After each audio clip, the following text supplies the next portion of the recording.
Il y a une chose, une force invisible en fait, qui façonne absolument tout. Nos relations, le succès des équipes, la prospérité des entreprises. Même la stabilité des nations, oui. Exactement. Si elle disparaît, tout peut s'écrouler. Le gouvernement le plus puissant, l'entreprise la plus solide. Et inversement, si on la cultive, alors là, elle peut ouvrir la voie à des réussites incroyables. Cette force, ben, c'est la confiance. Et contrairement à ce qu'on pourrait croire, c'est pas juste un sentiment, quelque chose de doux, d'insaisissable, Non, pas du tout. C'est un atout très concret, pragmatique, tangible, et qu'on peut activement construire. C'est ça qui est intéressant. tout à fait. Alors aujourd'hui, on va explorer ensemble les idées fortes de The Speed of Trust de Stephen M. R. Covey, en se basant sur les éléments qu'on a. Notre mission, si on peut dire, Oui, ouais, c'est de comprendre pourquoi cette confiance est si vitale et comment elle impacte très directement la vitesse et les coûts. partout, au travail, dans nos vies perso. Absolument. Et surtout découvrir que la confiance, eh bien ça s'apprend. C'est une compétence. Une compétence qui se développe, d'accord. Voilà, on va décortiquer les concepts clés, bousculer peut-être quelques idées reçues Ah, j'espère bien. et voir comment appliquer tout ça. Attendez-vous à quelques moments où ça fait tilt, vous savez. Des aha moments, j'aime ça. Bon, alors, commençons par le commencement. Pourquoi cette confiance est-elle si fondamentale? L'auteur dit qu'elle affecte tout, tout le temps. 24 heures 24, 7 jours 7. C'est omniprésent. Jack Welch disait quelque chose comme on la reconnaît quand on la ressent. C'est une bonne formule. Et c'est vrai, il suffit de penser à une relation où la confiance est très forte et une autre où elle manque cruellement. La différence est immédiate, n'est-ce pas, Evelyne? Ah oui, c'est palpable, carrément. Dans un climat de haute confiance, on peut même se permettre une maladresse, dire la mauvaise chose. On sera compris quand même. Probablement, oui. Alors qu'à l'inverse, quand la confiance est basse, même en étant hyper précis, en pesant chaque mot, Bah, on risque le malentendu, la mauvaise interprétation. exactement. C'est ce que disait aussi Jim Burke, l'ancien PDG de Johnson Johnson. Le succès durable, ça ne peut pas exister sans confiance. C'est la base. L'auteur Stephen Emar Covey a lui-même vécu ça de manière assez brutale, on peut dire, lors de la fusion qui a créé Franklin Covey. Ah oui, il raconte ça. Il pensait arriver avec une certaine crédibilité, bon, il avait un nom connu aussi, mais il s'est heurté à un mur de méfiance. Venant d'une partie des équipes, c'est ça, hein. Oui. Chaque décision était dissectée, suspectée. Résultat, tout était ralenti, bloqué même, par des jeux de pouvoir, des interprétations négatives. C'est une situation assez classique dans les fusions ou les grands changements organisationnels, malheureusement. Oui. Et la leçon clé pour lui, ça a été ne jamais, jamais tenir la confiance pour acquise, surtout dans ces contextes de changement. Les gens ne le connaissaient pas forcément personnellement. Ses intentions étaient remises en cause peut-être juste parce qu'il était le fils du célèbre Stephen R. Covey père. Cette méfiance initiale, elle a dû être gérée. Il a dû l'affronter de front. C'est ce qu'il appelle confronter la réalité. Il a organisé des réunions ouvertes où toutes les questions pouvaient être posées. Même les plus dérangeantes, sur sa légitimité par exemple. Exactement. Et c'est seulement en jouant cette carte de la transparence, du dialogue direct, qu'il a pu commencer à désamorcer cette méfiance et faire avancer les choses. Ce qui illustre parfaitement le lien dont on parlait, confiance, vitesse, coût. Voilà. C'est ce que l'auteur appelle l'économie de la confiance. Parlons-en de cette économie. Oui, la logique, elle est simple, mais elle est redoutable. Quand la confiance baisse, Flèche vers le bas, la vitesse baisse aussi, flèche vers le bas, et les coûts augmentent. flèche vers le haut. Et inversement, quand la confiance monte, Flèche vers le haut, la vitesse monte aussi vitesse grand V, et les coûts baissent, flèche vers le bas. C'est presque mathématique, comme vous disiez. c'est ça. Et ce n'est pas du tout abstrait. Prenons un exemple concret. La loi Sarbanes-Oxley aux États-Unis. Ah oui, après les scandales Enron, WorldCom, Exactement. Le but, c'était de restaurer la confiance dans les marchés financiers. Mais sa mise en œuvre, bah, ça se traduit par des procédures hyper lourdes, très coûteuses, qui ralentissent énormément les entreprises. c'est une sorte de prothèse réglementaire, quoi. C'est une bonne image, oui. Une prothèse pour compenser le manque de confiance. Un mal nécessaire peut-être dans ce contexte, mais qui a un coût énorme. Et à l'opposé de ça, il y a cette histoire incroyable de Warren Buffett qui rachète Matlin Distribution à Walmart. Ah oui, celle-là est édifiante. Une transaction de 23 milliards de dollars. Normalement, ça prend des mois, des audits, des vérifications dans tous les sens, la fameuse due diligence. Des armées d'avocats et de consultants. Voilà. Et là, non. Grâce à une confiance mutuelle exceptionnelle entre Buffy et Walmart, l'accord s'est fait en 2 heures. 2 heures. et finalisé en moins d'un mois, quasiment sans ces vérifications externes coûteuses. Buffett a juste dit, en gros, je sais que tout sera conforme à ce que Walmart a présenté. C'est fou. Et voilà, haute confiance. Haute vitesse. Bas coût. La démonstration est parfaite.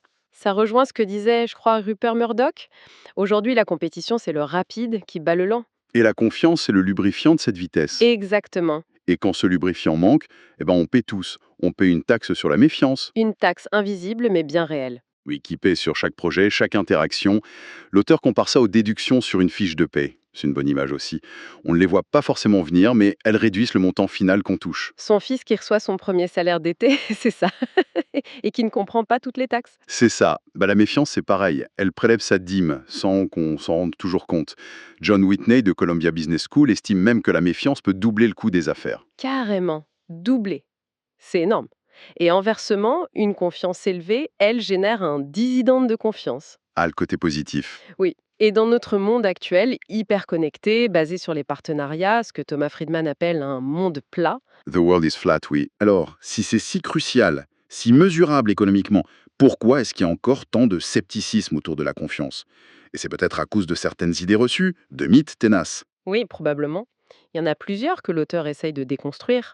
Le premier, on l'a un peu effleuré, Mm.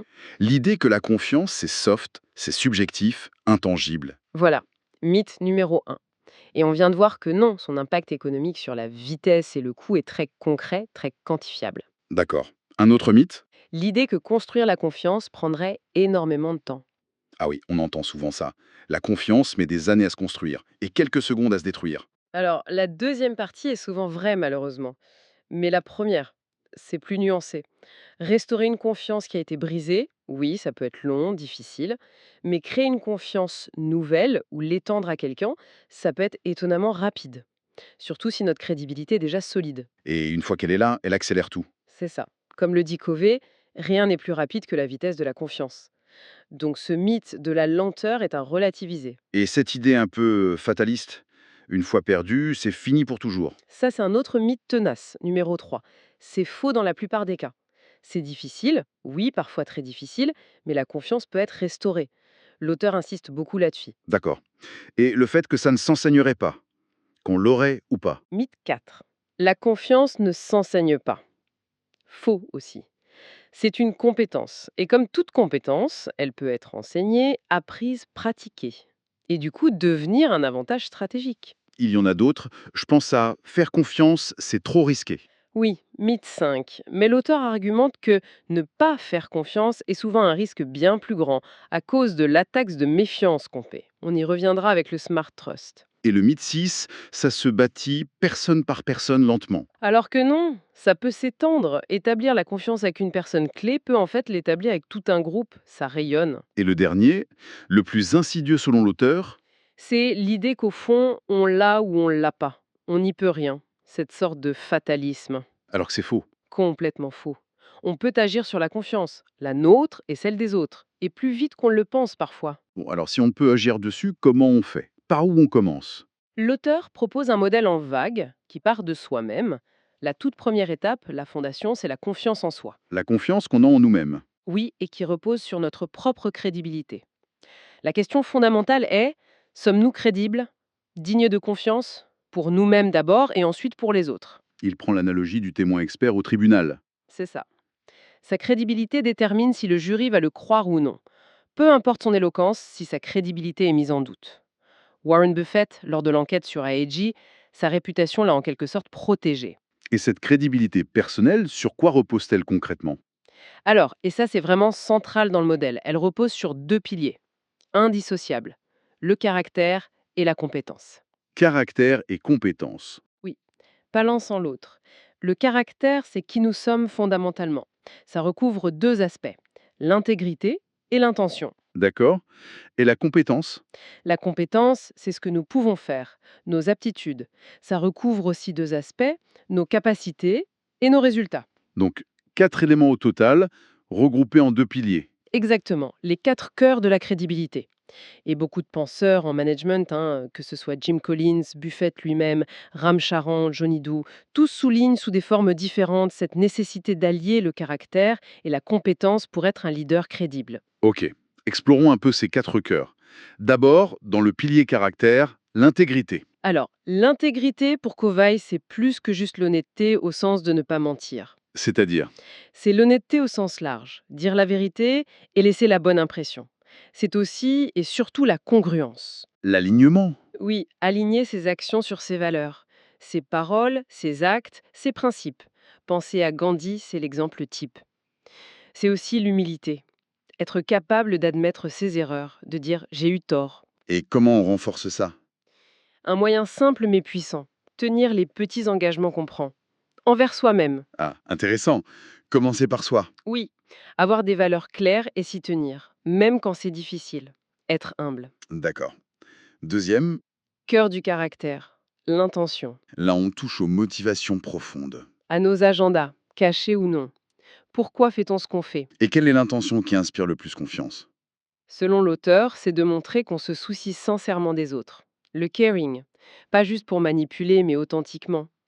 Et que notre agenda vise le bénéfice mutuel, le fameux gagnant-gagnant. Agir dans l'intérêt des autres aussi? Oui, l'exemple d'Howard Schultz chez Starbucks après un drame dans un magasin est frappant. Ses actions ont montré que sa priorité, c'était les personnes affectées, pas juste l'image de l'entreprise. Et comment on travaille son intention? En examinant ses propres motivations, les 5 pourquoi, par exemple. Et aussi en déclarant son intention ouvertement, surtout quand elle pourrait être mal interprétée. L'auteur raconte une anecdote où il oublie sa femme au bord de la route. Ah oui. Il a dû clarifier son intention après, j'imagine. Disons qu'il a dû s'excuser platement et prouver que son intention n'était pas de l'abandonner. Choisir l'abondance plutôt que la rareté, croire qu'il y en a assez pour tout le monde, ça aide aussi. Ok, ça c'était le pilier caractère. Passons au pilier compétences. Troisième cœur, les capacités. Là, on est dans le concret. Nos talents, nos aptitudes, nos compétences techniques, nos connaissances, notre style même. L'acronyme TASKS en anglais. Talent, aptitude, skills, knowledge, style. Et la clé ici aujourd'hui, C'est la pertinence. Est-ce que nos compétences sont toujours d'actualité dans un monde qui bouge si vite? il faut se maintenir à jour. Absolument. C'est l'idée de l'apprentissage continu, du kaizen personnel. Tiger Woods qui retravaille son swing même quand il est numéro 1 mondial. Nokia qui a peut-être manqué de le faire à un moment donné. Donc, rester pertinent, exploiter ses forces, maîtriser son domaine. Y compris d'ailleurs maîtriser les compétences de la confiance elle-même, comme celles qu'on discute. D'accord. Et enfin, Le quatrième cœur, toujours dans la compétence, les résultats. le fameux track record, les antécédents. Ça compte énormément. Au final, on est souvent jugé sur nos résultats. All that, no cattle, comme on disait. Exactement. Sans résultats concrets et durables, la crédibilité, même avec le meilleur caractère du monde, finit par s'éroder. L'auteur raconte comment il a dû faire ses preuves, chiffres à l'appui, pour gagner la confiance des banquiers à son arrivée chez Covey Leadership Center. Il se méfiait à cause des mauvais résultats financiers passés de l'entreprise. Les résultats convertissent les cyniques, dit-il. Oui, comme chez Continental Airlines, où les résultats financiers ont fini par rallier tout le monde derrière la nouvelle stratégie. Mais, et c'est un mais important, la manière d'obtenir ces résultats est cruciale, non? Absolument. On revient au caractère. Le comment compte autant que le quoi. L'exemple classique, c'est Johnson Johnson pendant la crise du Tylenol dans les années 80. Ils ont retiré tous les produits des rayons. Oui, malgré un coût financier énorme à court terme.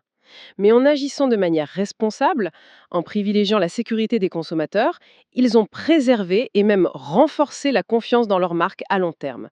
C'est un cas d'école. Donc, pour renforcer ce cœur 4, assumer la responsabilité des résultats, pas juste des activités, s'attendre à gagner, l'effet Big Malion, et bien finir les choses. C'est ça, ces 4 cœurs, intégrité, intention, capacité, résultat, forment donc notre crédibilité personnelle, la base de la confiance en soi.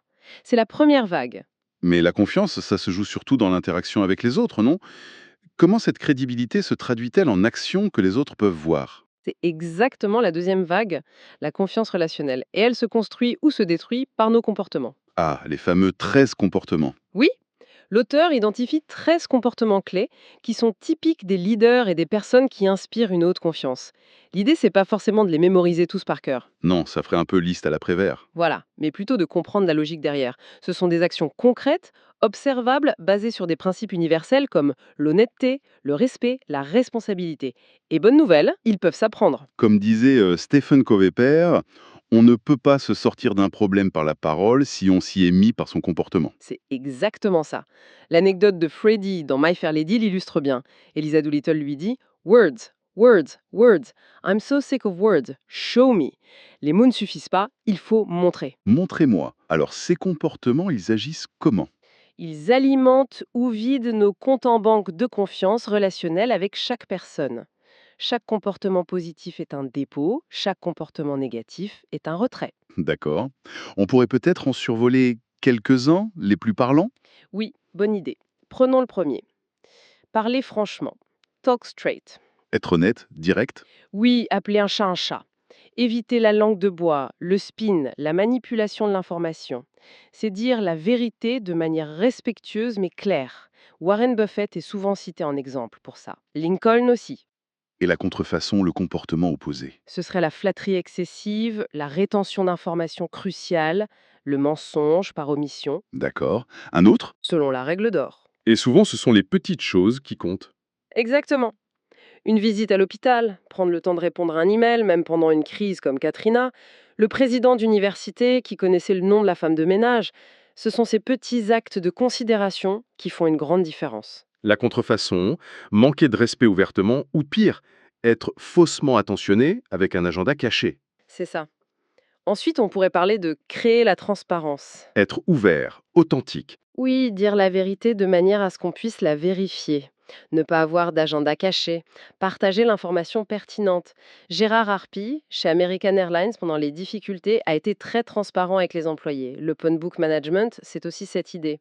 Contrefaçon, cacher des informations, maintenir le flou, les agendas secrets. Un autre, très important, réparer les torts. Right wrongs. S'excuser quand on a fait une erreur. Oui, mais pas n'importe comment. S'excuser sincèrement. Et pas seulement dire pardon, mais aussi essayer de compenser, de réparer le dommage causé. L'auteur raconte une histoire avec son neveu Cam, je crois.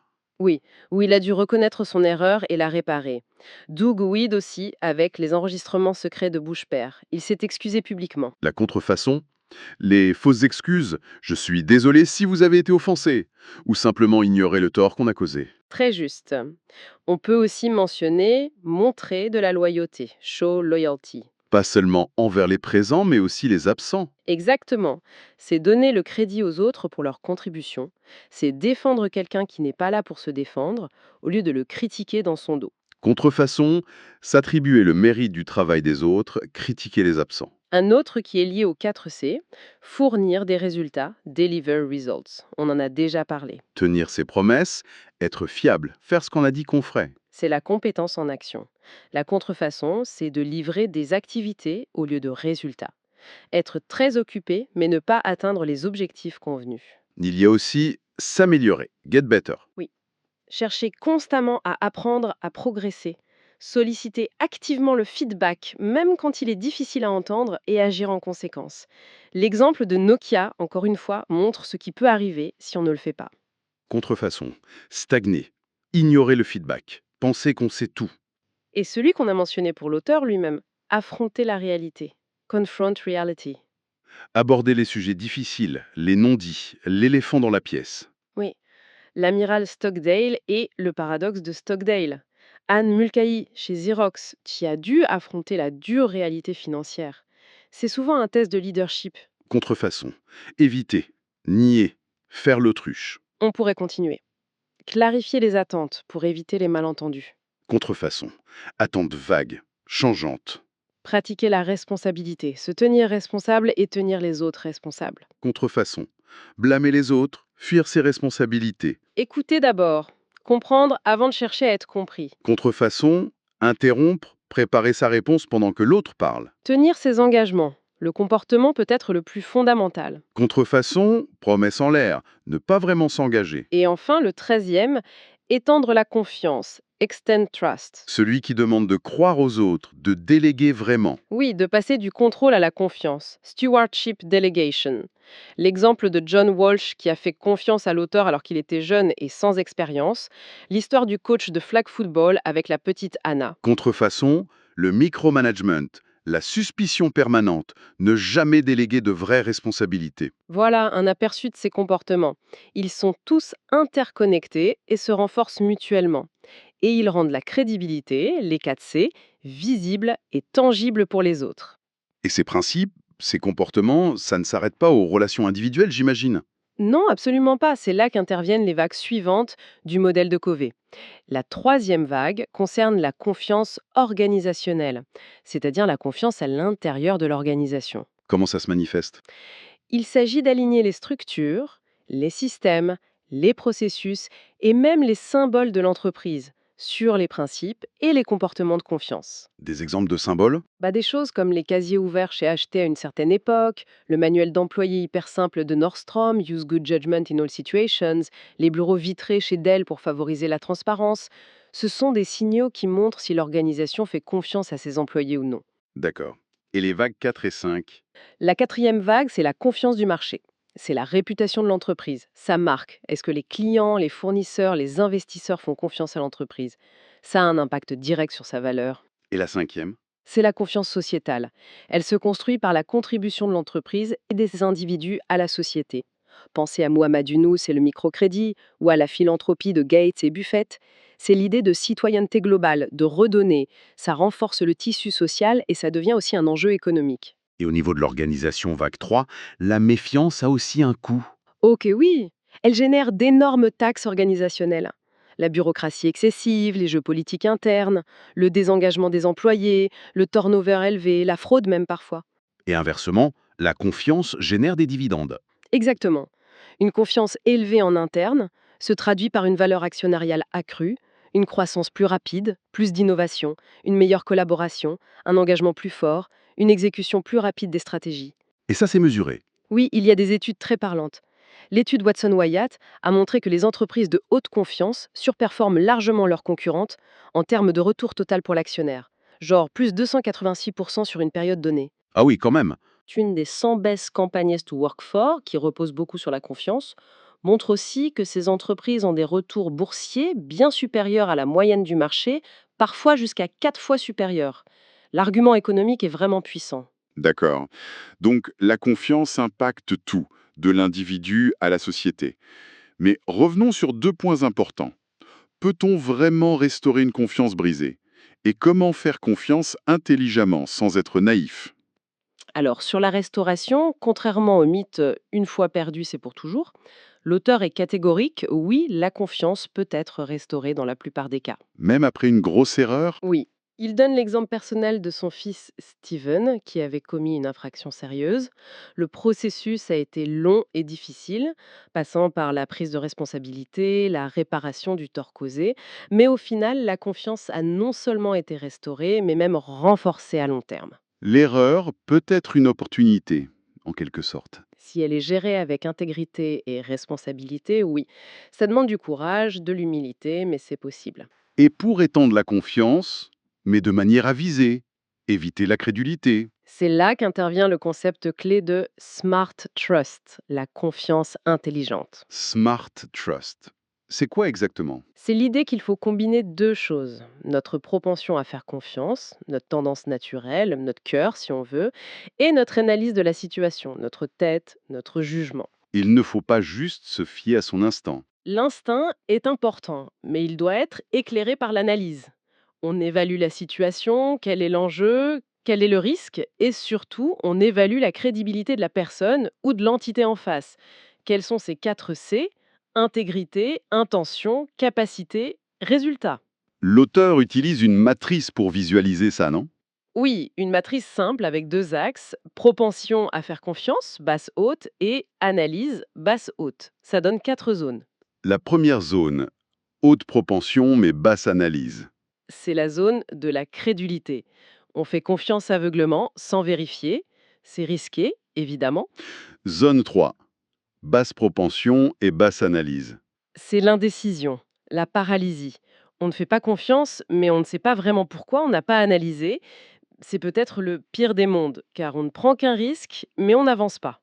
Zone 4, basse propension mais haute analyse. Ça, c'est la zone de la méfiance ou de la suspicion systématique. On analyse tout, on voit les risques partout, mais on refuse de faire confiance par principe. Et attention, c'est là que se cache un risque élevé, caché. Pourquoi cacher? Parce que ça mène au micromanagement, à la perte des meilleurs talents qui ne supportent pas ce climat, à toutes les taxes de méchance qu'on a évoquées. C'est souvent là que restent bloqués les managers qui n'arrivent pas à devenir de vrais leaders. Ils contrôlent tout, mais ils brident tout. Et donc, la zone à viser, c'est la zone 2. Exactement. Haute propension et haute analyse. C'est ça le Smart Trust. On choisit de faire confiance, on a une disposition favorable, mais de manière éclairée, judicieuse.